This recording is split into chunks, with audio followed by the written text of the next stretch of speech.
I didn't even get out the door. Like, I ain't put no stuff in my purse or nothing. So, like, when I was like, okay, I'll put the stuff down, he just, like, kind of manhandled me. And, like, I was like, and then he said, I don't give a fuck. And that's what really triggered it. Okay. And then from there, what happened, man? I tried to get in the car. Okay. You said he manhandled? Thank you. On May 10th, 2022, what starts as a simple shoplifting call at a department store quickly spirals into a full-blown foot chase, pepper spray, and a high-speed pursuit that ends dangerously close to disaster, and all of it happens in just minutes. Let's break it down. According to reports, officers are alerted to a shoplifting in progress. The suspect is still inside the store when an officer approaches to make contact. Almost immediately, tensions rise. The woman insists she hasn't even left the store yet, saying she didn't hide anything and hadn't made it out the door. But when the officer attempts to detain her, she panics and runs. How you doing, man? Too late. No, sir.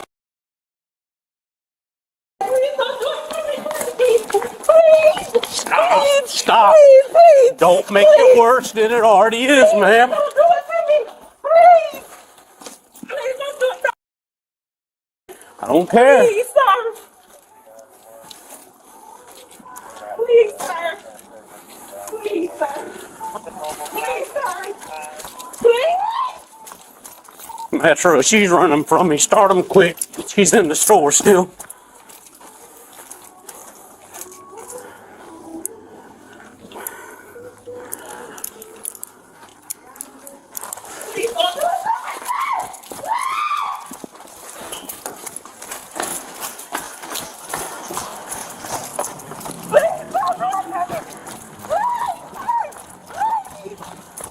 We're out back in the parking lot, still running.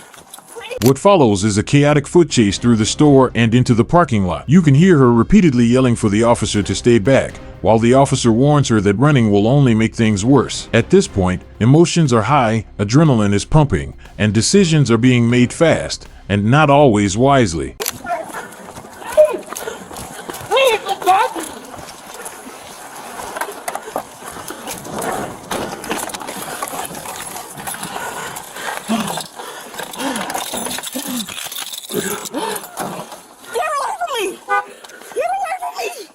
You catching more charges, man. You catching more charges. Get away from me. I can't go to jail. I can't go to jail. I can't go to jail. I can't go to jail. You spray me with that shit, I'm gonna put you in jail. You gonna put me in jail anyway. Felony.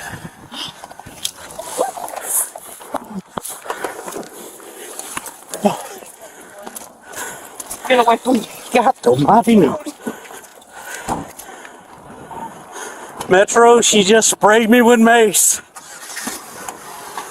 She's in a white sedan, fleeing in the car. During the confrontation, the woman deploys pepper spray, striking the officer, and then flees the scene in a white four-door sedan. The officer radios it in, clearly frustrated, even admitting that letting her get away will likely look bad once the footage is reviewed. And unfortunately, that assessment turns out to be accurate.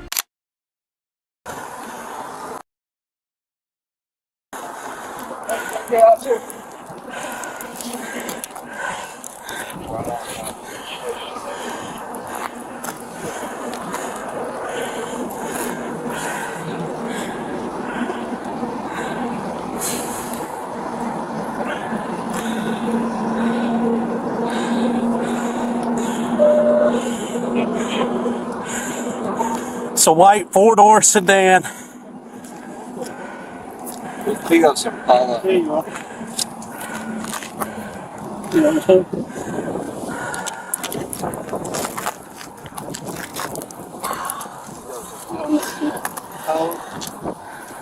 I should have just slammed her on the ground and quit playing with her. Well, unfortunately, the news isn't going to treat you that way, sorry. And in video, suspect escaped. 7929 Apple 7929 Apple. It's gonna be a black expedition and a That's a lesson learned right there. What was her last direction of travel? Which way did she go? On Apache. I mean, going down Shawnee Yeah, he already towards middle ground. Okay. I mean, he got sprayed. I think he already got 45 to that CS unit that was asking for the direction of travel. They're saying that they went towards middle ground off of Apache. Was that what color was it? white. 10-4. It was a white in color Chevrolet Impala that's going eastbound towards middle ground on Shawnee's direction, not Apache, Shawnee. right now. On the first right to the right. I dropped her purse. What was the tag? I called it out. I didn't write it down, dude. I could barely see. I got you. Let me see if it's in there. Dispatch to 44 Bravo 1. Plus the signal 27 at Walker. I did put out that she has pepper spray. We'll use it. 11-5. Oh, yeah, we know. We got a a few guys over in the area. Still in there and her phone. She got to eat. Wait, her ID was in there? Yeah, I got her purse from her. You're the officer. That's her Okay. purse. This is her purse? That's her purse. If it's scared, she knows she'll What's up, Wilson? Officers recover the woman's purse, which contains her ID, quickly linking her to the vehicle involved. That turns this from a misdemeanor theft into something much more serious. Later, officers locate the vehicle at a residence. As police move in, the woman takes off again, this time reaching speeds of up to 100 miles per hour in a residential area. At one point, she nearly drives straight into a pond, putting not only herself but everyone around her at risk. Eventually, the pursuit ends, and she's taken into custody without further injury. Give us just Barron's Way. Barron's Way. I need a supervisor for you here. Oh, okay. It's just a rough time for me. Okay. That's still not an excuse for anything. Yeah, I know. Okay. I'm sorry. Between houses, I a lot of them down on I checked a her. drainage ditch. Yeah, we'll just. I don't got nothing on No, I've already gone through her pockets. Okay. 1343 had an interest. There you go. I'm walking around right now. Oh boy. We'll be right back. Yeah, you're good.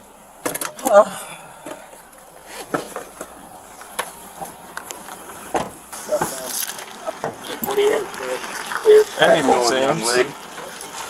My name is Sergeant Washington. This is Detective Brunson. We're both property crimes detectives for Savannah Police. How you doing?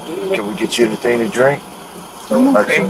We heard the officer side of the story. We heard officers on the scene side of the story. Heard your family side of the story. If you want to talk to us and let us know what's going on, what happened, why you did what you did, It's just been rough for me. No.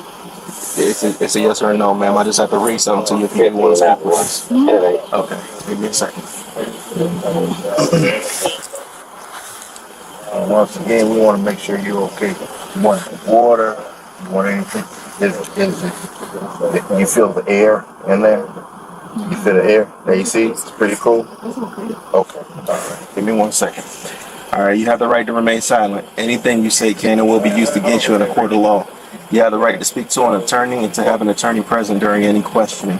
If you cannot afford to hire an attorney, one will be provided for you at a government expense.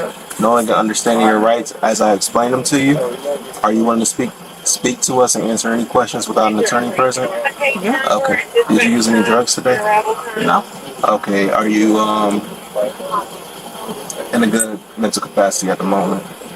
Yeah. Okay. All right. So again, I spoke with everybody. I'm Detective Francis, my sergeant, Tom Washington.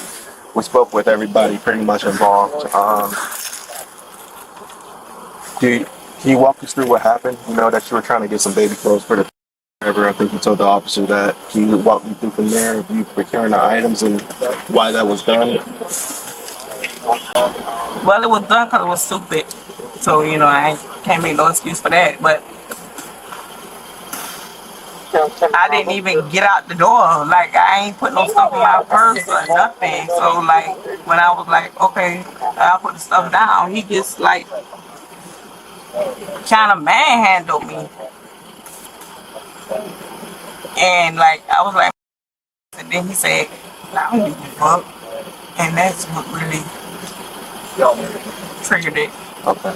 Once detained, detectives sit down with her to hear her side of the story. She admits the shoplifting was wrong and doesn't try to excuse it, but claims the situation escalated after she felt she was handled too aggressively by the officer. She describes feeling overwhelmed, scared, and reacting emotionally rather than rationally. Importantly, she also acknowledges that fleeing and driving recklessly were serious mistakes. Yeah, from there, what happened, man?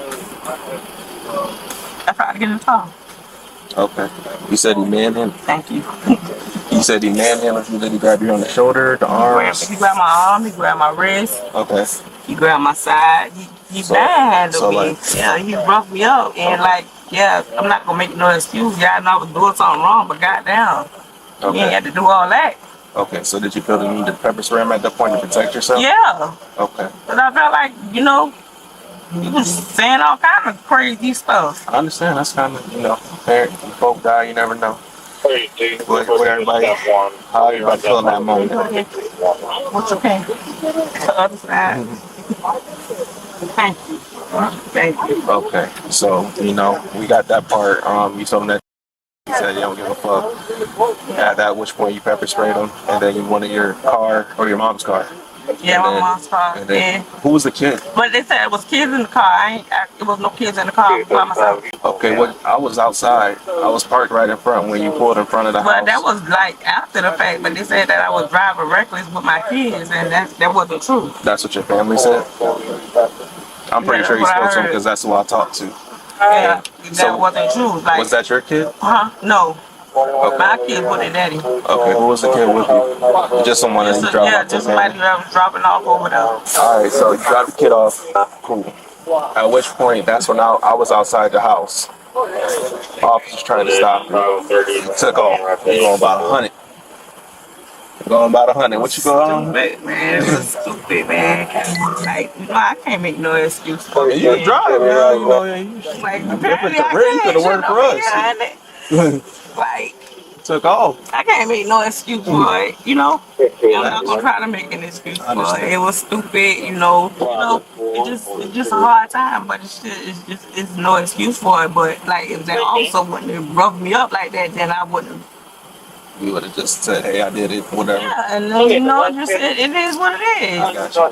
For sure. Okay, at which point now that leads us to here. Again, what you're driving. Now, I don't know what school you went to for driving, but I mean, you talking about fitting a needle in something that small. What were you doing? That's impressive.